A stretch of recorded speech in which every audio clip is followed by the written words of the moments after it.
welcome back to WCS Season 1 of the Premier League. This time we're really excited to bring you a game between the blue Terran in the top right, which is Polt, and the red Zerg we have in the bottom left, who is Idra, previously of Team EG. It's a particularly exciting matchup because we have Polt, who's renowned for being a very flexible Terran player. He's been absolutely on top of his game this year, taking out a number of major tournaments, and we have Idra, who's a long-time player, who's renowned for his very robust play style. In fact, he also single-mindedly stick to one build that it's known as the Idra build. Though he has been known because of that same ability to stick to one build to fall prey to quite a number of early game cheeses, hence the reason why he's drone scouting so early here. Alright, we can see looks like Idra's probably going to go for a hatch first. The Zerg vs Terran mechanics at the moment are quite interesting. The metagame often opens up with a fair bit of greed on the Terran's part with extra CCs either on the high or the low ground, so it'll be interesting to see if Polt does in fact go for that heavy macro level of play, or if he goes for some sort of early aggression. But as you can see, he has elected to go with the command center on the high ground, and you can see Idra poking away there with his drone. So we can see that Idra's dropped a hatchery of his own. Obviously doesn't want to fall behind the Terran macro, and Polt's dropped a barracks here to complete the wall off and trap that drone, so that will eventually go down, unless of course Polt gets a bit slack and forgets to raise or lower his depot at the right time. Interesting. Idra is going for his patented heavy macro play. He's already dropping a third hatch at the 3-minute mark. Obviously intends to drone up so that he doesn't fall behind this quite greedy Terran play. It's been pretty common in recent patches of Heart of the Swarm for Terrans to go 2 or even 3 quite early command centers, and they use that to leverage quite a heavy mid-game presence, usually with some aggressive biomine or occasionally some mech play. But in the TVZ matchup we've been seeing quite a heavy lean towards biomine, so it'll be interesting to see what Polt opts for. He is known as one of the more flexible Terrans out there.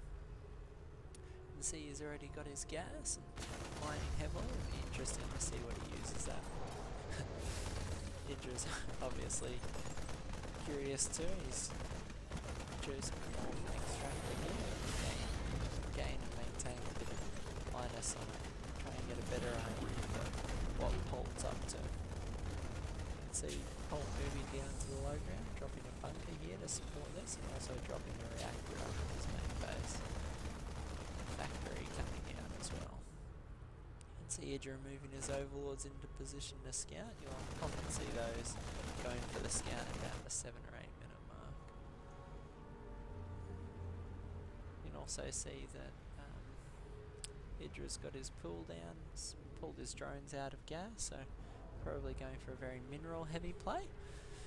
He's just got the 100 he needs for Zergling speed. Now he's pulled them back out onto minerals, and he's knocking out his queens in his 3 hatcheries. Once those hit the field, he expects to inject lava and expect his drone count to just skyrocket if he's left to macro unopposed.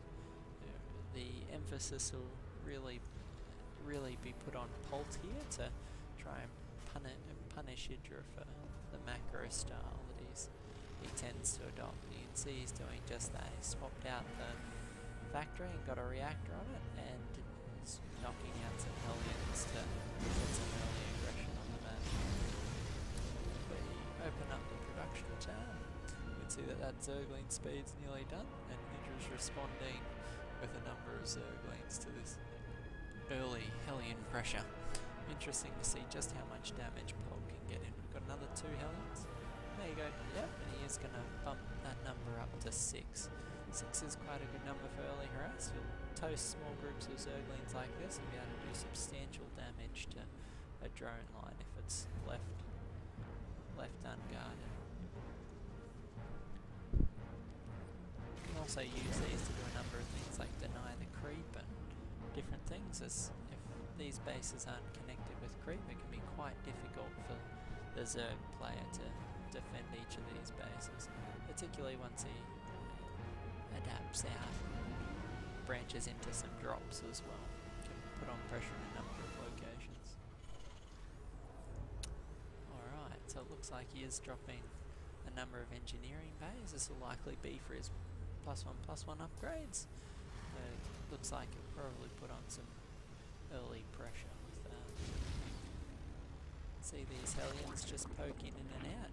Idra doesn't want a bone of it, already dropping some spine crawlers as static defense to help defend that base. You can see his saturation's quite high. He's already got 17 to 20 drones in these expansions. If we compare the income tab, we can see that it's 60 whereas it's 46. So Polt's not careful, he could fall behind quite quickly, but we see that he's got his 3rd command centre of his own up, and he's dropped a number of barracks to increase his production substantially. It's quite standard for Terran to make it to 3 bases and then to apply very steady pressure. One of the greatest dangers, speaking as a Zerg, that I often face in this matchup is you find yourself against a 3-base Terran, and the constant aggression that they're able to put on for the next 10 or 12 minutes often breaks the Zerg players' ability to act. They need to constantly inject lava, use troops and defend against these irritating sort of attacks can often break the Terran, break down the Zerg's ability to defend. You can see Idra trying to flank there, but Polt just slipping out of the side, avoiding that trap. The income levels are still fairly similar, still with the Zerg a slight edge. We bring up the production, you can see +1/+1's almost finished for Polt now. It's a little bit ahead of the Zerg +1/+1, so there may be a timing he can exploit depending on how quickly this production kicks into gear. We can see he's producing 5 or 6 Marines at a time and a few mines out of that reacted factory. It's quite common to push by a mine. There's 1 or 2 Widow mines can really mess up this pile of Zerglings here. See him keeping an eye on these expansions with the Overlords just hovering off to the side. Polt's obviously a little worried about potential Mutalisk plays with the Widow mines buried in the mineral lines and a few missile turrets. It's quite difficult to defend against a cloud of mutas without some sort of area effect, either the Thor or the Widow mine, particularly when the Zerg's on 4 bases already. See Polt's doing his best to stay Zergling proof on the counterattacks. I like these clever wall offs with the Widow mine to try and take out as many Zerglings as possible. Polt's first push out into the main in 12 minutes, been relatively low aggro in spite of the fact we've had these Hellions poking at the front of the base for some time. Idra's obviously got an idea of what's coming, or has guessed what's coming, and morphing a substantial amount of bangs, massive Zerglings as well. Still poking and split these, or whether Idra will in fact come off better in this exchange. Interesting to see. Okay, yeah, we do see that Polt did get the better of that trade. Lost all his Hellions, but did manage to take out a substantial pile of those Banelings. They weren't as cost effective as he would have liked. Let's see him preemptively spreading, trying to make sure those Banelings don't get as many good detonations off. A Spire should also be finished up. Where did he drop that? Here it is, hiding behind the 3rd base. He's got the Spire with his +1/+1. I'm sure in production, we'll start to see a lot of mutals. When you see Zerg players go Blink Bane in this level, you know that it's quite likely that Gaz heading towards to see those first few mutas making it, but in those that smaller numbers they're not quite as dangerous as Idra most likely. Alright, we see Polt again, laying this daisy chain of widow mines to retreat. Applying some steady pressure as they possibly replicate along with the killing of those widow mines.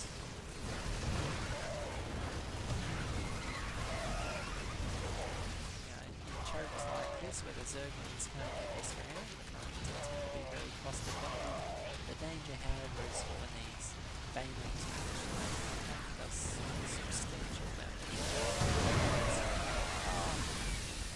Let's see, just so many kills and so much splash damage from those widow mines. If we look at the units lost tab, you can see it now heavily favouring Polt in that engagement.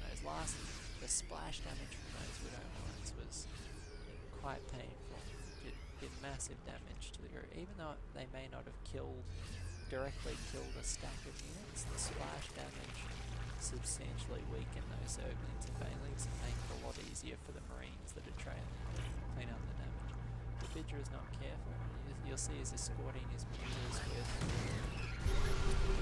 with an overseer and cleverly using Zerglings to trigger these mines. That's so that he loses a 25 mineral Zergling instead of 100 cost mutas. Quite nifty play out of Idra. Exactly what we expect from this level.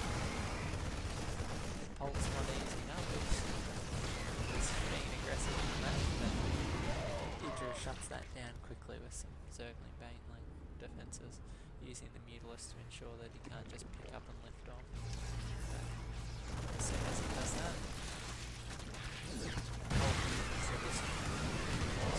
kills 25 kills on that. It's one of the really difficult things for the Zerg in this matchup is they're already so macro intensive that you need to focus just to keep the production equal to that of the Terran. It really, in a prolonged game, can very much wear the Zerg player down, particularly when they're having to micro around these widow mines in engagements. As soon as they forget or aren't vigilant with an overseer, you can see massive cost efficiency like 25 kills.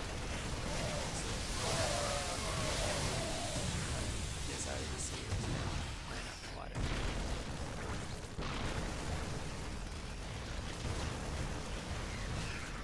Polt's got it. You can see, if we check out the production queue, you'll see a constant stream of waves.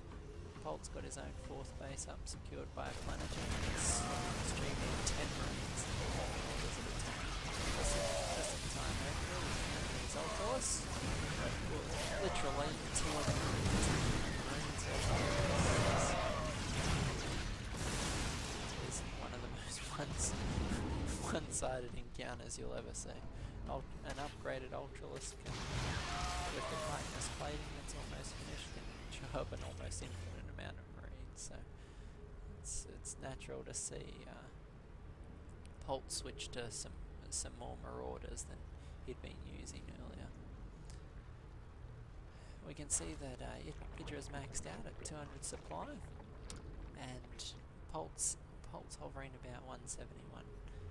That's due to these widow mines he's constantly using, needing to respawn.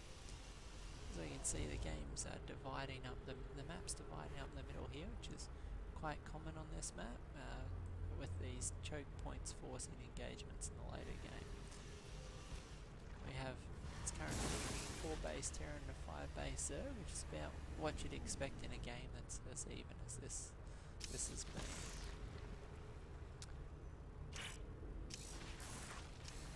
See them jockeying for position here in the second. You can see Polt's trying to force Idra to engage in its chokehold, because if these Ultralists can't get us in there, generally can't get us in there, they will struggle to trade efficiently Marines and Marauders can sit back and just lay into them with impunity.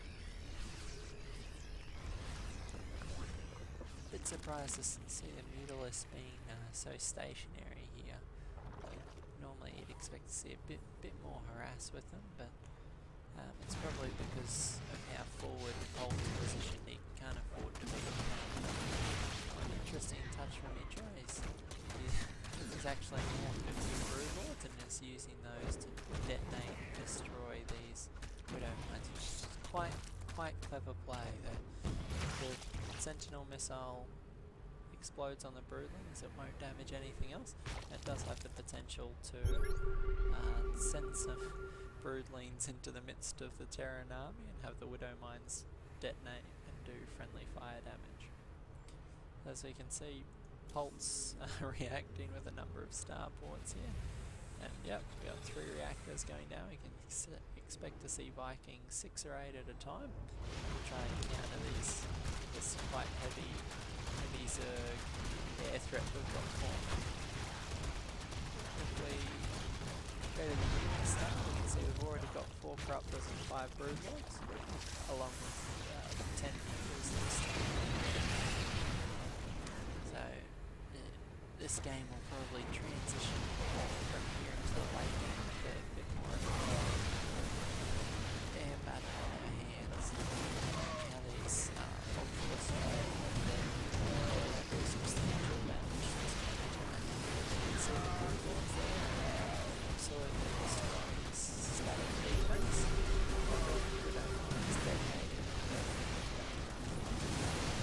Polt's just trying to buy a little bit of time. As you can see, he's repairing the planetary fortress. If we can buy enough time for these Vikings to get mass reduced, we'll see the Vikings dropping down 6 rate of 5 million production. You can see that Idra's being forced to drop back at the slow movement speed of the Broodlords is really being punished with these Vikings able to fight back and forth almost infinitely against them. We missed the drop. It's amazing how these guys can micro. One battle in the middle, Polt still picked up a number of metavacs and he's taken out the bit base up there. Yet again, he moves Idra out of position.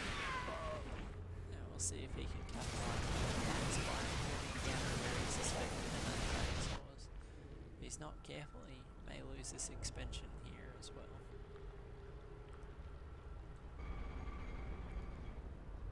See that Polt's starting to move towards the late game. He's investing in a number of Vikings, which is quite common.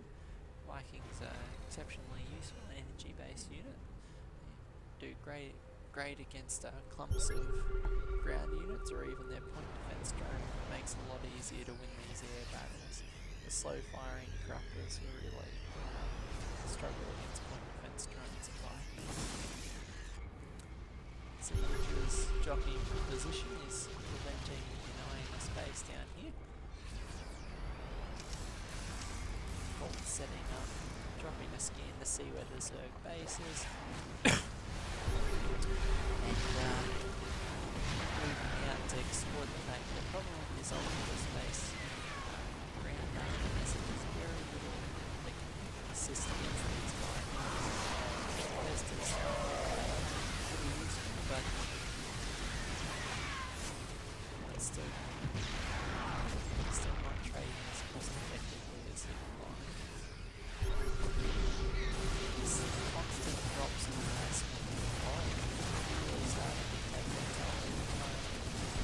Idra loses the space, he's losing his gas income, which will leave him unable to produce the high level units he wants. He's sitting on quite a bank at the moment though, 2400 minerals, 2300 gas, a substantial bank that's come from all this additional mining he's been able to do. See that Polt doesn't want to go for a direct engagement, instead trying to pick off different groups of units with more of these little micro arrays. It's kind of coming again. You can see him positioned already in the middle. Let's analyse this top base. See Idra getting ready to try and push the Polt.